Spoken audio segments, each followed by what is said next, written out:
Hello and welcome to Afternoon Tea with Karen. Today I'm going to look at some signs that are stuck on walls that I see often out and about on sticks, on the telly, and try to offer an explanation for the quiz for Palestine.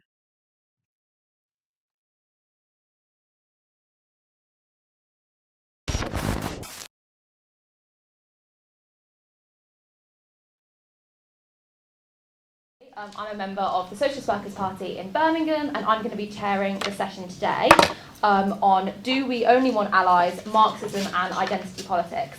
Our speaker, Tomasz, is one of the chairs of the LGBT caucus in the Socialist Workers' Party. He'll be speaking for about 20 to 25 minutes, and then we'll have time for discussion, and then Tomasz will come back to answer any questions. So I'll hand over to you. Brill, thanks all for coming. I think everyone can hear me, can't they? Lovely. Well, I want to start by saying that in the last 5 years or so, we've seen hundreds of thousands, if not millions of people mobilised against various forms of oppression. Just since January, we saw protests taking place right from the Scottish Islands and Highlands to London after Rishi Sunak blocked the GRA reforms in Scotland. And then just the next month, you saw mass vigils take place after the murder of Brianna Ghey. And I think it's broader than just LGBT plus oppression and trans and non-binary oppression in particular. You also saw the upsurge against sexism after the murder of Sarah Everard, against the police, and also Black Lives Matter explode onto the streets. And I think one of the things within all those struggles is that hundreds of thousands of people who are not directly affected by that particular oppression have also mobilised and want to be part of those different struggles. I'm going to focus on LGBT plus oppression, but I think a lot of the kind of comments that I'll make can be applied to other forms of oppression as well. And I think that This one's got heaps of signs that you'll recognise, mate. Okay. Sort of on sticks. Welcome everybody to Marxism Festival. Anyway, I can see everybody is doing well today. My name is Chinidu Chukwudinma, but you can call me Chin, and I'm your chair for this session, which is on Frantz Fanon, decolonization and revolution. Our speaker today is Talat Ahmed, who is a senior lecturer in South Asian history at the University of Edinburgh. She's also the co-convener of Stand Up to Racism in Scotland and the chair of the TUC's Black Workers Committee. But above all else, Talat Ahmed is a revolutionary and a long-standing member of the Socialist Workers' Party in Edinburgh. Now, just to explain to those who've never been to this festival before, what will happen. Talat is going to speak for half an hour, and then we'll have like an icebreaker where you get to meet your neighbor and chat, reflect on the meeting for like 2-3 minutes, and then I'll open up the discussion for questions and contributions. And then I'll bring Talat for a quick sum up of 10 minutes at the end of the meeting. Now, Talat, the floor is yours. Thank you very much, Chin. Can everybody hear me clearly? Yeah, okay.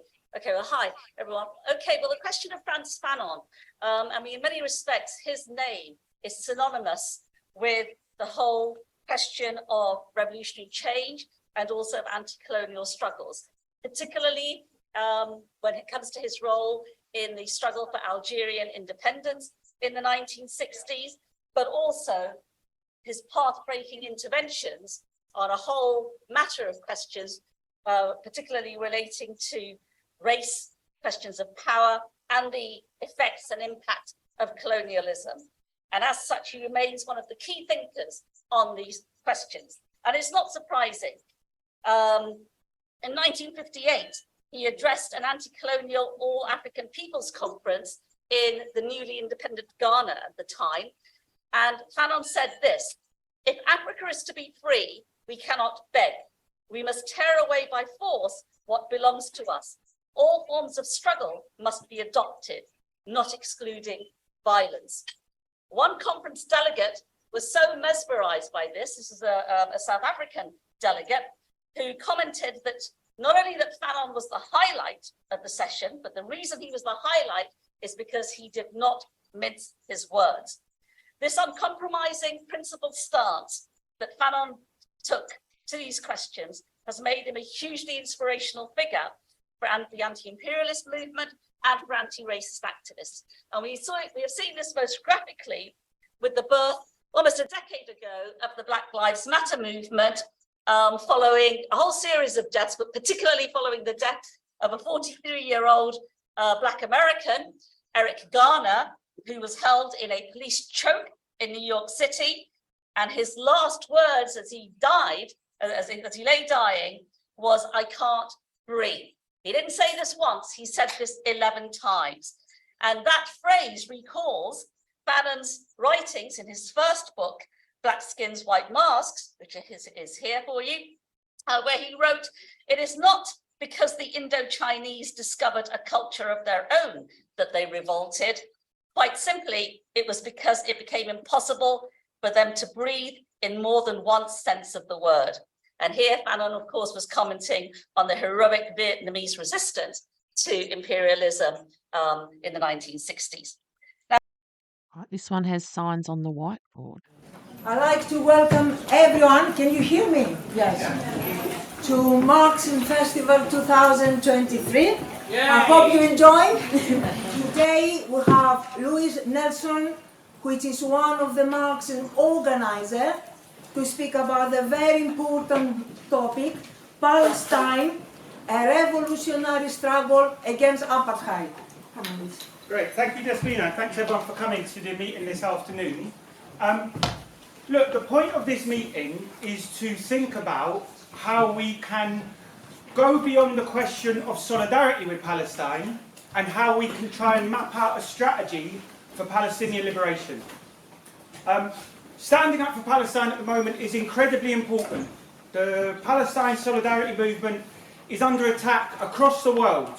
So we have to stand openly and loudly and proudly with Palestine. But what I want to do in this session is I want to try and start a discussion about what a revolutionary strategy for freedom for Palestine might look like. And to do that, I think there are three things that we have to think about. The first thing is we have to know our enemy. We have to understand what is the nature of the Israeli state, why does it oppress Palestinians, and how does apartheid operate today? That's the first thing we have to do.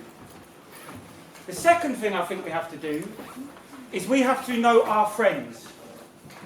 We have to know what are the forces in the Middle East and internationally who can offer real solidarity with the Palestinians who are fighting back.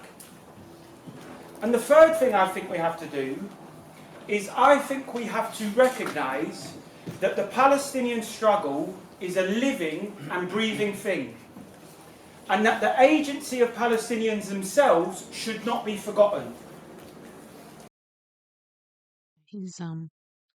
But to this conference, I mean, Close at home. yeah, Marxism is so last century, except it's not. Its terrible mindset is coming back. Like I say, treating people not as individuals, but members of a class or a race or a tribe or whatever. Identity politics, for instance, same thing.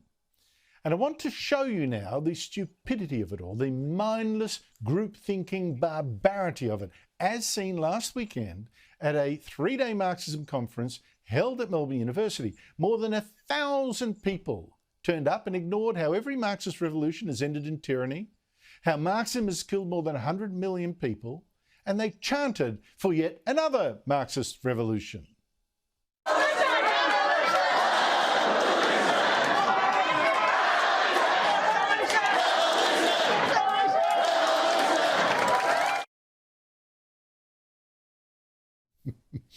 In fact, the conference even advertised a guest appearance from Joseph Stalin, I kid you not.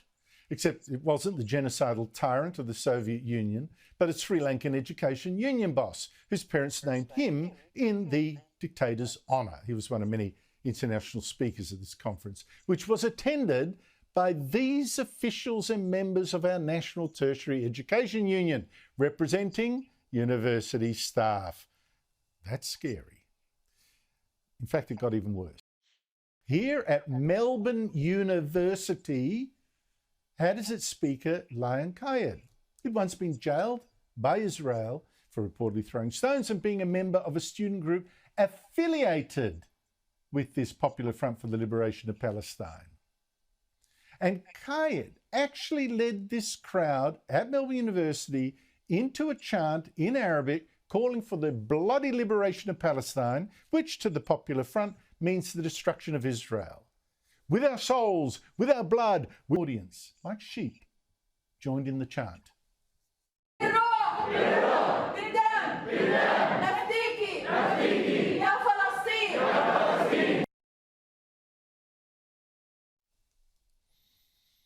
That's identity politics. They don't know what they're quite saying. They don't know quite who's getting killed. They don't know quite anything, but they'll go along with it.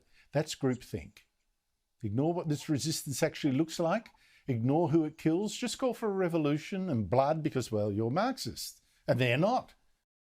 Right. That thing on Sky was 6 months ago, the Marxism conference.